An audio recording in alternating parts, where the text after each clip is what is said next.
How to sign up for MyNTUC membership.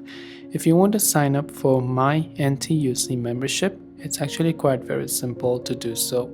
So first we'll go ahead and just launch the MyNTUC application, which you can find over here. Then once done, tap on the profile icon from the top right hand side of the screen. If you already have an account, you can simply log in using your Singpass account, or you can apply for the membership. So it says to sign up for NTUC memberships, so simply select that. Now here you can see all the benefits that you will get with NTUC membership, like protection, training, cost of living, financial adequacy, and family and health. So tap on the start application button. So here it will also ask you to sign up. Membership fee is $9 a month, $18 in December 3 months fee is due upon sign up, and subsequently payment renews automatically monthly.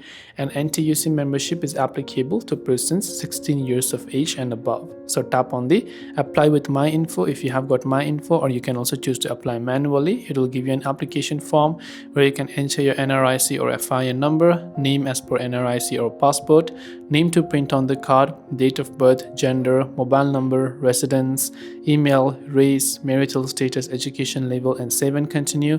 After that, you will have to enter your address and employment details along with bank details to credit fair price dividend and the referral code if you have any. And once you've completed the steps, you'll be able to sign up for NTUC membership. That's all for this video. If you have got any further questions, feel free to leave them down below. Thanks for watching and see you soon in the next video.